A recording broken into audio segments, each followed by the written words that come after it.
La ministra Lenia Batres Guadarrama hoy fue impedida por la segunda sala de la Corte para resolver un amparo del magnate Ricardo Salinas Pliego para que la Unidad de Inteligencia Financiera pueda tener información de sus dineros. Bueno, los ministros de la Corte, sus compañeros ministros, determinaron legal el impedimento solicitado por Salinas Pliego, donde se concluyó que la ministra Batres ya no puede presentar su votación en la resolución del proyecto y ella en protesta abandonó la sesión, lo que provocó que no hubiera quórum para que continuara. Le damos la bienvenida a este espacio informativo precisamente a la ministra Lenia Batres Guadarrama, pues para que le informe a usted de lo que representa esta decisión de la segunda sala tomada por sus propios compañeros a solicitud del magnate Salinas Pliego. Bienvenida, ministra, buenas tardes. Buenas tardes, Álvaro. Un saludo a ti, a tu auditorio. Pues lo que sucedió fue, expliqué una parte justamente en este mensaje que puse en Twitter, bueno, ahora X, pero lo que sucedió fue eso. Yo tenía hoy ya enlistado, pero además prolongado desde noviembre, presenté este proyecto respecto de la competencia de la Unidad de Inteligencia Financiera para solicitar información a los bancos respecto específicamente de esta persona, Ricardo Salinas Pliego. Desde noviembre ya se conoce mi proyecto en el que le doy la razón a la Unidad de Inteligencia Financiera en cuanto que asumo que sí tiene competencia para solicitar, pues es nada menos que pues su razón de ser, el solicitar esta información para prevenir, entre otros fenómenos, pues el lavado de dinero. Esta persona interpone un amparo, pero además ha estado interponiendo como una táctica dilatoria un conjunto de medios de impugnación, sobre todo recursos de reclamación e impedimentos. Ha solicitado declarar impedidos a 7 ministros y lleva ya 47 recursos para impedir que se voten 4 juicios de amparo. Uno de ellos era el del día de hoy, pero además tenemos otros 3 que son todavía más delicados porque implican adeudos fiscales. Uno pequeño que tengo yo que implica 64 millones de crédito fiscal, hay otro de 1,400 millones y fracción y otro más de 19,000 millones de pesos, que eso es lo que ha disminuido de un juicio original de 33,000 millones de pesos. Bueno, estos están pendientes. Prácticamente desde noviembre tenemos los proyectos de los 4 juicios, pero esta persona está interponiendo pues estos recursos para alargar los procesos o la resolución. De repente le entró prisa, que eso no deja de llamar la atención. A partir del día de hoy yo creo que es un punto de quiebre, seguramente que ya valoró pues una posible corte adversa que puede entrar a partir del 1 de septiembre o una corte que él crea que no le resolverá a su favor y por eso le entró una prisa. Pues eso puede ser una razón por la cual los ministros el día de hoy resolvieron así. Fue un acto muy atropellado, por eso es que lo ligo con los propios intereses de esta persona. Fue, además de manifestar una prisa inusitada después de haber estado consintiendo, llevo yo meses solicitando que se le multe a esta persona persona porque interpone impedimentos que no son procedentes, y la ley de amparo dice muy claramente que procede señalar multas y no se han ejecutado. Bueno, se tuvo que votar en el Pleno si íbamos a proceder ya con las multas. Afortunadamente se votó y ya tuvimos un primer proyecto en el que se le multó por táctica dilatoria. Bueno, de repente pasamos al otro lado, hay prisa, y resulta pues que en este atropello el día de hoy el ministro Alberto Pérez Dayán presenta un proyecto en el que estaba proponiendo declarar infundado el impedimento, es decir, no declararme impedida. Sin embargo, en la discusión señala la ministra Yasmín que ella va en contra del proyecto, es decir, por declararme impedida, y después el ministro Lainez igual, y decide el ministro Pérez Dayán anunciar que va a votar contra su propio proyecto. Entonces, yo les digo, bueno, lo que procede es turnarlo a otro ministro, porque el artículo 95 del reglamento interior de esta Suprema Corte dispone eso, que se necesita formular otro proyecto. No podemos votar en el sentido contrario de lo que se está planteando. O si votamos, más bien implica eso, elaborar el proyecto que sustente ese nuevo voto. Bueno, decidieron que no era necesario y por lo tanto votaron sin proyecto, y por lo tanto votaron además sin motivación alguna. Nadie explica por qué sí debo declararme impedida. O sea, eso es lo que hacemos con los proyectos: motivar, señalar razones, razonar con los ministros. No se razonó, el ministro ponente razonó lo contrario, pero los ministros votaron así. Entonces, pues por supuesto que yo me quejé, y entonces la respuesta era: pero tú no puedes opinar de este tema. El colmo es que sacan un boletín de prensa donde dicen la ministra tuvo la oportunidad de defenderse. Bueno, es una infamia esa, es parte de las infamias del día de hoy. No, porque ni siquiera tuve posibilidad de entrar en el asunto. Lo que impugné fue el procedimiento. Mi defensa no fue sobre la recusación, sino mi defensa fue sobre lo que estaban haciendo, pues estaban violando el procedimiento de la Corte, la discusión, las reglas de discusión, que por cierto, pues son también reglas de convivencia, ¿no? Por esa razón fue que me salí.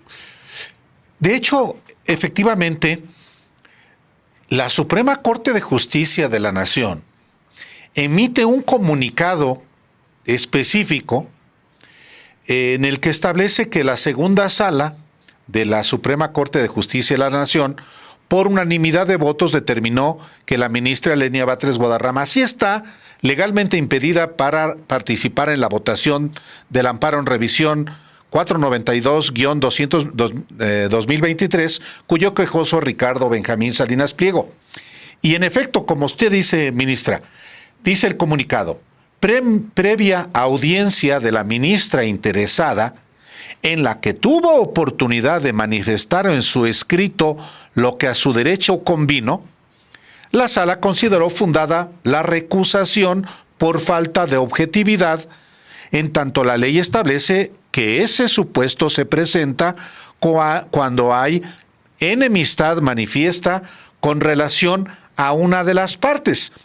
Y cita este comunicado, inusual por los que yo he visto que emite la Corte, pues mensajes en su cuenta de X desde hace, desde el 2014, luego desde el 2020, y con eso fundamenta, o con eso motiva, o con eso, digamos, que sustenta que usted está impedida para participar en la discusión. Sí. ¿Es algo usual esto? A lo mejor yo no lo sé, pero usted sí debe saberlo. Yo no había visto que se recogiera el dicho de la contraparte y menos para atacar a un ministro. Aquí el tema es absolutamente delicado porque ya se habían resuelto 5 solicitudes de impedimento en mi contra. Digo, esta persona ha metido 47 y no ha buscado que se declaren impedidos todos los ministros, pero sí 7. En el caso de los impedimentos que ha planteado contra mí, es el mismo argumento.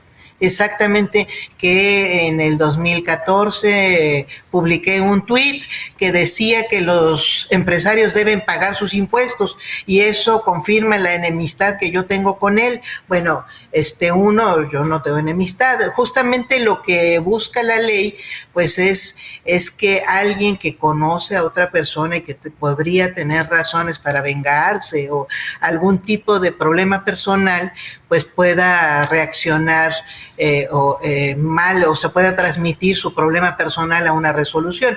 Bueno, yo a esta persona no la conozco, no tengo ningún problema personal ni con él ni con nadie que no conozca. Sí tengo una opinión y por supuesto que la voy a manifestar hace 10 años y dentro de 20 seguramente, que es que cada una y cada uno de los mexicanos debemos cumplir con nuestras obligaciones y entre esas obligaciones la Constitución dice textualmente en su artículo 31 que todas las mexicanas y mexicanos tenemos la obligación de contribuir al presupuesto público, es decir, pagar nuestros impuestos. Bueno, es una obligación cívica y por supuesto que esto no tiene nada que ver con él, tiene que ver con la obligación que se tiene. Eso me resta criterio para poder resolver si en el caso concreto en el que le está exigiendo la autoridad fiscal pagar un impuesto determinado debe pagarse o no debe pagarse.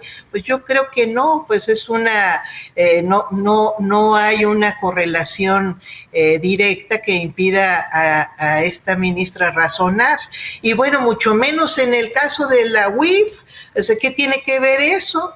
¿Qué tiene que ver con las facultades de la Unidad de Inteligencia Financiera el que yo crea que debe pagar sus impuestos?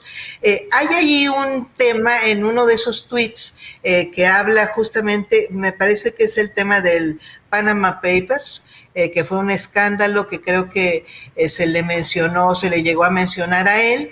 Bueno, hace 10 años opiné eso, pues sí lo opiné. Opino lo que opino ahora. Pues sí, hay uno de 2017. Las operaciones de Ricardo Salinas Pliego en los paraísos fiscales de Luxemburgo, Malta y Barbados. Y luego hay otro, vale como disculpa pública ahora que Salinas Pliego pague los impuestos que debe al país y estamos a mano. Pero hay otro que dice, nuevas formas de golpismo, no contra la autoridad, sino contra la sociedad misma. A Salinas Pliego le preocupa una sola cosa, su negocio, miserable, miserable, miserable. A lo mejor eso sí le dolió. Sí. Estaba yo tratando de acordarme, porque además es muy difícil retrotraer el propio Twitter, bueno, lo que era Twitter a ese momento, como para que yo recuerde por qué puse ese tweet. Bueno, no tengo ningún problema con esta persona que ni siquiera me acuerdo por qué puse ese tweet. No tiene que ver con una enemistad genérica, profunda y personal que ni siquiera me acuerdo. Y seguramente que hubo una motivación que tuve entonces. Entonces yo no era jueza, no era ministra y tenía, como sigo teniendo, libertad de expresión. Sin embargo, no estaba en esta función. Por supuesto que en este momento pues soy prudente respecto de la responsabilidad de los casos que tengo a mi cargo. Ninguno de esos temas tiene nada que ver con lo que ahora estamos votando. No es el tema, es la persona, pues sí, pero no tiene que ver con esos temas porque los temas que nosotros discutimos aquí son procedimientos fiscales específicos o es la facultad específica de la Unidad de Inteligencia Financiera. Me lleva a mí este criterio a darle la razón a la autoridad en que tiene facultad, pues no, o sea, lo que a mí me lleva a sustentar que tiene facultad es un artículo de la ley, no otra cosa. Si yo estuviera alterando la ley para justamente torcer el sentido de la norma para afectar a esta persona porque tengo una enemistad, porque tengo una aversión personalísima, es decir, un motivo absolutamente derivado de una relación personal, bueno, pues es otra cosa. No es el caso. Y peor aún, Álvaro, fíjate que los ministros habían ya resuelto en 5 casos esto, sobre estos mismos argumentos no le habían dado la razón para que procediera a declararme impedida, y por eso he estado resolviendo los otros temas que han venido ya liberándose de los recursos de reclamación y de los impedimentos de otros ministros sobre estos mismos asuntos, pero más aún voté ya, planteé y voté un tema de un adeudo fiscal derivado también de una empresa en la que participa, que es Total Play, y los ministros votaron en su momento y no me declararon impedida porque no lo estoy, porque no tengo ninguna relación justamente. ¿Y ahora por qué sí? ¿Y ahora por qué sí? Pues yo digo que tienen que ver esas dos cosas. Tiene que ver seguramente pues el fin de esta era, esta época, seguramente pues yo creo que si alguien tiene temor a cómo va a resolver una siguiente corte, pues por lo menos apegada a derecho, pues si hay ese temor, pues creo que no muestra más que pues un punto a favor de la reforma, porque era parte de la idea que se mostrara que hay una transformación y que los ministros no van a resolver por consigna, subordinados a intereses de nadie, de manera irrazonable. Eso tiene que ver. Cuando uno ve estas resoluciones que no son lógicas, yo nada más me acuerdo de ese dicho, de esa frase que llegaba a mencionar nuestro expresidente López Obrador, de que cuando algo no suena lógico, suena metálico. Bueno, pues esa parte puede estar sonando así en este momento. No suena lógico. Ya lo habían razonado y no le habían dado la razón. Y en segundo lugar, pues hay un proceso electoral. Pues seguro que tiene que ver con este momento. Es muy probable pues que les resulte preocupante pues como vamos ahorita, no sé de qué forma específicamente esta persona, pero pues seguro que tiene pues una incumbencia en la propia resolución de la Corte y en estos intereses fácticos que están presionando, porque además parte de lo que hace esta persona pues justamente resuelve la Corte y la felicita y vuelve a soltar una sarta de insultos como acostumbra, insultos prepotentes y por cierto pues bueno, que no dejan más que ver de quién se trata. Y por cierto, a mí me llama la atención que estos insultos tengan relación con los insultos que aparecen de los bots en la red X constantemente y no me hacen más que pensar que es esta misma persona la que los ha estado financiando, porque alguien pues los ha estado financiando. En algún momento yo acusé a Norma Piña de hacerlo, pero a lo mejor no es ella, pues a lo mejor es justamente este señor. Es que justamente Ricardo Salinas Pliego en su cuenta de X escribe lo siguiente: deje ya de decir mentiras, ministra burra. Celebro la cordura de sus compañeros ministros, pues porque si algo estaba claro es que usted no iba a juzgar con objetividad e imparcialidad ningún asunto que tenga que ver conmigo por su agenda personal y política. Son más que evidentes y públicos sus perjuicios en mi contra y mis empresas.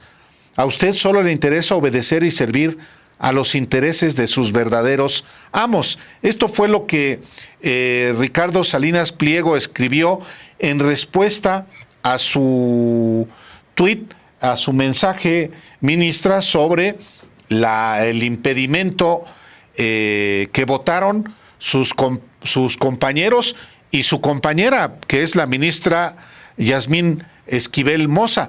¿Qué opinión le merece pues este tipo de expresiones de un personaje que no solamente es poderoso económicamente, sino que es poderoso mediáticamente?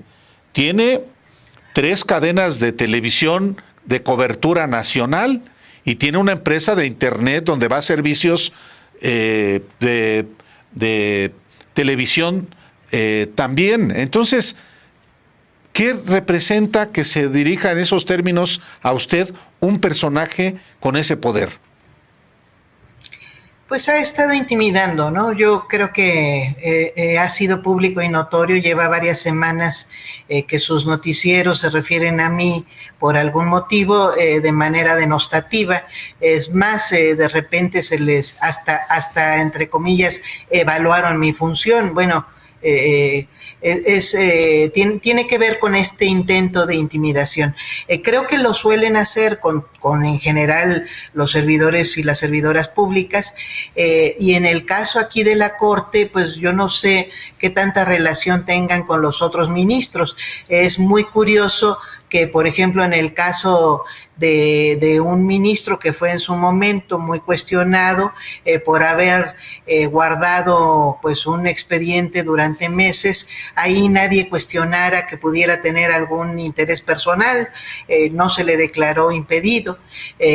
Y es muy notorio pues también que pues entre los atropellos del día de hoy, pues justamente como comentábamos hace rato, se haya decidido votar un proyecto sin proyecto, votar un pronunciamiento sin sustento alguno. Eso no sucede, ¿eh? Ese es el peor de los atropellos jurídicos que yo creo que en general puede haber. O sea, es como si a alguien le aceptaran una demanda, sin texto, por su dicho, quiero demandar a fulano. Ah, pues quiere demandarlo. No, pues hay requisitos y ahí tiene que haber razones expresas, más aún en la resolución de un juez, más aún en la resolución de la Suprema Corte. Por eso es que es absolutamente inverosímil lo sucedido el día de hoy. Es un gran atropello. Entonces, bueno, que esta persona reaccione así no es sorpresivo, porque ha sido su uso, ¿no? Ha sido su costumbre. Suele intimidar a través de los medios de comunicación, me dicen, bueno, yo eso sí no lo he vivido, pero pues hay testimonios de que incluso ha llegado a mandar gente, me refiero específicamente al testimonio de la ministra Loreta, que justamente acusó hace algunos meses de que fueron a buscarla para ofrecerle, bueno, pues prácticamente para extorsionarla, o más bien para sobornarla, ofrecerle una prestación a cambio de su favor. Bueno, parece que así actúa, ¿no? Hay una prepotencia a la que están muy acostumbrados algunos poderes fácticos, y bueno, pues les molesta mucho que en mi caso esté cerrada esa puerta, que plantee los proyectos y los demás ministros incluso me intenten intimidar a su vez y no resulte. Y más bien los cuestione, y por eso es que terminé saliéndome el día de hoy, porque me parece inverosímil que a su vez reproduzcan la prepotencia de esta persona. Bueno, no me extraña de Javier Potisek, Javier Lainez Potisek, tampoco de el ministro Pérez Dayán, ni me extraña tampoco del ministro Pardo Rebolledo, que llegó también. ¿Y la ministra Yasmín Esquivel? Pues yo creo que deberías entrevistarla, Álvaro, y a lo mejor te explica a ti lo que yo no entiendo tampoco el día de hoy. Finalmente, hay otro tema, muy brevemente, quisiera explicárselo, ministra Batres, sobre esta pretensión de la ministra Norma Piña de nombrar a los integrantes de un comité de administración que deberían ser electos por el siguiente pleno de la Suprema Corte, ¿por qué quiere hacerlos ahora? Pues buena pregunta, ¿eh? Y también ojalá le preguntes a la ministra Esquivel al respecto, porque nos pronunciamos muy claramente, la ministra Loreta y tu servidora, sobre este tema, y quedó muy claro que por lo menos no tendrán ese voto para esos posibles 8 votos que requieren para nombrar al órgano de administración de la próxima Corte. O sea, sí, es más que obvio y notorio el abuso que se quiere cometer también sobre este tema. Yo creo que están muy nerviosos, hay nerviosismo, y es un nerviosismo de fin de era, de fin de época de esta Corte. Hay un nerviosismo en que puedan romperse, y yo me atrevo a afirmarlo así, Álvaro, se van a romper redes de connivencia, redes de complicidad que han funcionado entre ministros, con jueces, con magistrados y entre ministros mismos, que se han puesto de acuerdo en otros momentos para hacer que algunos impuestos sean deducibles cuando la ley no lo contempla, o que sean condonables o que sean devueltos. Son temas muy delicados. Esta corte, hasta hace muy poquito, era una corte de temas fiscales. Hasta hace muy poquito, porque se prohibió en la Constitución que hubiera condonación de impuestos. Bueno, era el tema favorito, era una corte de tráfico de influencias absolutamente. Entonces, por supuesto que les es muy hostil que llegue alguna ministra y no hable ese idioma, ni esté dispuesta a hablarlo, ni a averiguarlo, ni a tolerarlo. Les es muy hostil, y entonces empiezan a atacar de diversas formas. Bueno, pues yo no soy indefensa, por supuesto que no solamente protesto verbalmente, pues procedo como deba proceder. Tengo a mi favor que estas personas se han mostrado en la opinión pública tal y como son, prepotentes, groseras, y además muy acostumbradas a que no se les exija el cumplimiento de las leyes. Bueno, pues si eso es a lo que apuesta este señor, que ahora, bueno, contesta con estas groserías, pues me parece muy lamentable. Más lamentable me parece que haya ministros que se sometan a esa prepotencia y que la reproduzcan, nada más y nada menos con otra ministra. Muy lamentable.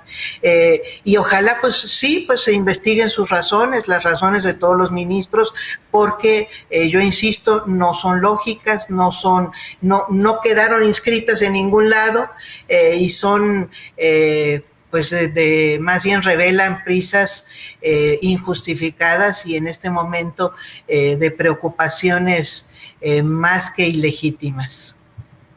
Ministra Lenia Batres Guadarrama, muchas gracias por informarle al auditorio de este episodio que, híjole, están zumbando en todas partes, pues son los mismos. Muchísimas gracias. Hasta luego, Álvaro. Muy buenas noches. Muchísimas gracias.